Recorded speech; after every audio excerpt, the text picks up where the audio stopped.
If you are new to the channel, then subscribe the channel and press the bell icon for further notification. Okay, now next we'll start is Green's theorem. What is Green's theorem? For remembering this theorem, I will give you an easy shortcut way and how these theorems are come. You can feel it. So to feel it, I will give you. Can you remember definite integral, class 12 definite integral, a to b, your old classical formula that you have learned? This is the formula. So if I write it in reverse way, fb minus fa is equal to a to b fx dx. Now you think there are two things I want to highlight you. You are moving along this path. In this line you are moving only dx. That course you are moving only one direction only dx. Okay. Suppose this is the line. So the line, so this is your line. So you are moving along the line. So line is your domain. You are moving the entire path line. But these two are the extreme point A and B. And you are looking at the boundary only. You can say A and B are the boundary. So both that things are equal. If you move along the path, that is also will give you the same answer, and if you see the extreme point also, that will also give you the answer. But there is a change in how to calculate. What we will do, if we see in the boundary, if you want to see the entire path, then what is extra? Extra is one integration. You have to put this snake symbol. Then if you put this snake symbol, then you can walk along the line.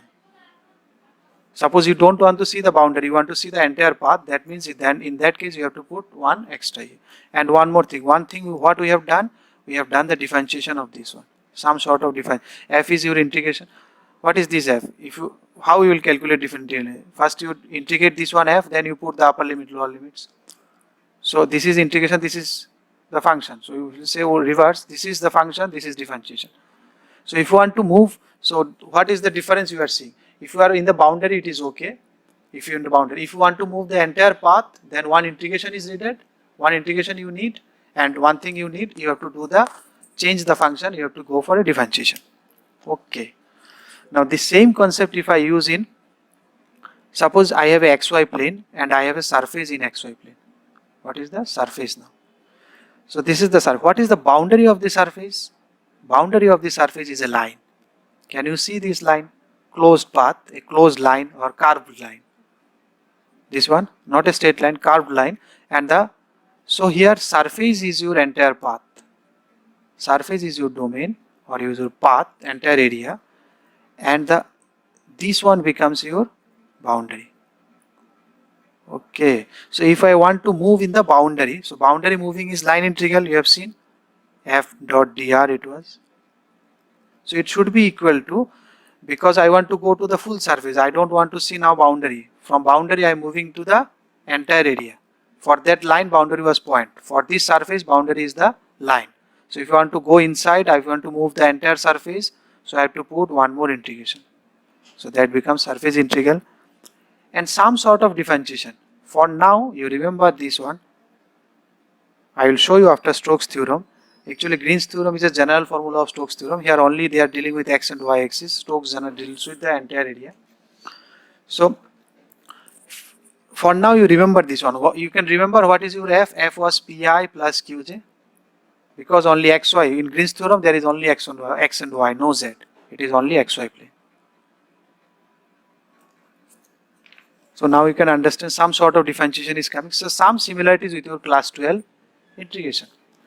Okay, if this is done, this can also be written as line integral. I have yesterday in the last class I have introduced.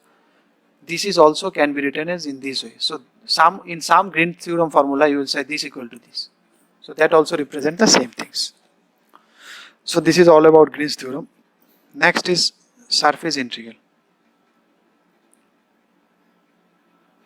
Now what is surface integral? Suppose you have a surface here of small surface, suppose ds. Let me take ds, a small surface. And some field is there. You can think of, suppose my hand is a field, these are the field. I am placing some sort of net here. So suppose water is flowing. So if I put my net, net is hole, there is lots of holes are there, so water can go through it. So if I put it at 90 degree, then all water will pass through it. Suppose water is flowing in the river, water is flowing from this side, I am putting my net 90 degree, so all the waters will flow. If I put my net at 0 degree, no water will flow through these holes. If I put it in like this way, then there will be no water flowing through these holes or nets. You are getting it now? If I put it in this way, then all the waters will flow. Okay. Now suppose this is the way, but water is coming this way, not in 90 degree. So all the waters will not go. Some portion of this, the force it is coming, all are not contributing to pass the water. Some portion which is at 90 degree, that portion is contributing to go, and this force can be resolved into this part and this part. F, this is F, this is theta. If I say this is F cos theta, this is F sin theta. So these will force me, the water will go, and this will push the net. That's it. Water will not go through. So all the components doesn't come. Suppose my field is like this, and this is the normal. Suppose 90 degree to the.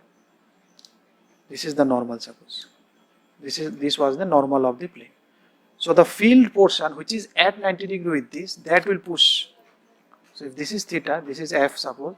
So this portion will push. The component of F towards this normal will push the water to come out of it. So the flux or fluid coming out of it will be F dot n cap. This is dot because you are taking F cos theta along the normal you are taking into ds. This is per unit area, so total area is ds. So through ds, this much flux will out. So if you want to calculate the total flux out of the surface, so you have to take total flux or fluid you will take, if whatever you want to say, you have to integrate it over surface, and this is known as ds, that surface. Now again this is symbol. So how will you use it? We need to know something. What is n cap? Suppose this is the surface S. How surface is defined? By a function x, y, z. You remember my skin? Yesterday I was talking about. What is the normal of my skin? Who gives me the normal of the skin? Grade. Grade will give me the normal. So n cap will be this one. Because it is cap, that's why magnitude. So n is done. Now what is required? You need to find ds. So ds you don't know. Suppose ds is, if I draw, I can draw. Suppose some sort of ds is this one. You don't know where it is. Suppose you want to do the problem in dx dy axis. You want to put the plane in dx. You don't want to. Let's say this is my surface ds. You can see it. That this is the surface ds. This is the surface ds. So I want to drop it to dx xy axis. I don't want to keep it an inclined. I want to drop it here. So if you want to drop it here, you see the normal here. The normal of ds is n, what you have calculated, and what is the normal of dx dy is k cap.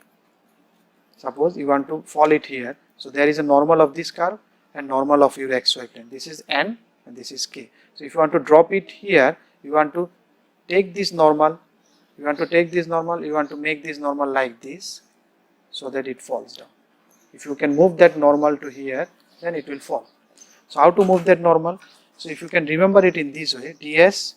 So n you want to move it there. If you move the n to here, then this will fall to dx dy axis. So n will be falling to n cap into k. You are moving it, and this will be equal to dx dy. So you can remember ds dy. If you want to move it in xy plane, it will be n cap into k cap. Or you can write it in yz also. If you want to move it in yz plane, then it will be n cap into I cap. Or you can move it in xz axis also, xz plane also. Then it will be n cap into j is missing, so j. So this is so all this value you will put n cap here, you will put ds here, you will put f here, then you will get the answer. Suppose your answer is 0, then what is this field? This is solenoidal. We have yesterday total flux coming out is 0, then it is a solenoidal. So it is connected to divergence, you can feel here. Like in your Green theorem, because it was a circulation, that is field somehow connected to your curl. So, but here curl is missing. You will see in Stokes theorem that curl is coming. Hold it for a minute. We will be coming to that. So here it will be, if it is 0, then it is solenoidal. If it is positive, then you will say source is there, like your divergence. If it is negative, then you will say your sink is there. Next, this is Gauss divergence theorem. Now what is Gauss divergence theorem? Here what is the total thing you are looking into is a volume. So volume is my total domain. I want to go through the entire volume, how much flux is coming out. What is the boundary here? Boundary is the surface. You can see the what does makes it boundary. Suppose if I take this is my box. This is the box. So I want to go through the entire volume. So this volume is closed by this surface, this is closed by all these surface, 6 surfaces are there. So it is closed by surface. So the boundary is here surface. So if I move from surface integral, so Gauss divergence is from surface to volume. So this was my surface integral. I am looking at the boundary. Surface is my boundary. If I want to inside that, so I need to one integration extra. You remember, and then somehow I have to differentiate it. So what now by now you can integrate. Surface integral is total flux coming out of this surface, which is nothing but total flux. That is your divergence, dx, dy, dz. Now you got it. This is your Gauss divergence. You can remember it with just which one is the domain and what is its boundary. Here volume is the domain and boundary is the surface. So surface to volume. Surface. If you are looking at the surface, then that's it. If you want to go for volume, then one more integration and then you have to differentiate it. Differentiation is done here by using divergence. This is dot. You remember your divergence. And you can remember surface means coming out flux and divergence is also coming out. So surface and divergence are related to remember. Now next is Stokes theorem. The last theorem. Now Stokes theorem is a general version of Green's theorem. We have discussed in Green's theorem, I told you Green's is a specific version. In Stokes the surface is a 3D. In Green the surface was in 2D. This is x, this is y, this is z axis. So this is the surface. And what it is boundary? Again the boundary is a line. Curved line, but it is a line. So it will be from line to surface, as you can now understand. And what does this line represent? The circulation. And what circulation represents? Curl represents the circulation. So one integration will come and some sort of differentiation. But what differentiation will come? Because if you move around a closed, this symbol represents closed line. Closed line, that means you are calculating circulation. Circulation means rotation. Rotation means curl. So you can remember it in this way. So that's why it becomes easy to remember. Here also, instead of this, you can put dV also. That also will give you the same thing. We are getting it now. Here also, surface means flux coming out of surface, so divergence. Line means you are moving around the line, that is rotation, that's why curl. So now I want to show you that Stokes theorem is the general version. Now if you move in, suppose if you are in xy axis only x and y, nothing is there. Your surface is in x and y. So your F will have Pi, Qj and Rk, something of this. Your ds will be dx, dy because you are in x axis. Now you can think, what is this? Let me calculate this. If I do this, it is ijk ddx, ddy, ddz, pqr. So some sort of I into this plus minus j into this plus k into this. So this entire thing, what is in surface integral? You remember surface integral? I have told you what do you do surface integral? Whatever function you want to integrate, then you have to multiply it by n cap, then ds. Okay. Now what is n cap? If you are dealing with x and y axis, what is your n cap? N cap is k. So this entire thing, because this becomes your function, which integration you need? You need integration of this one.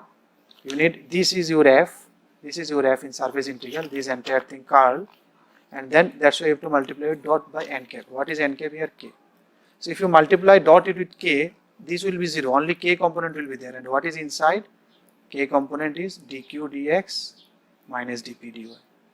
So it becomes dq dx minus dp dy. If you dot it with n, then ds is dx dy. So it becomes this.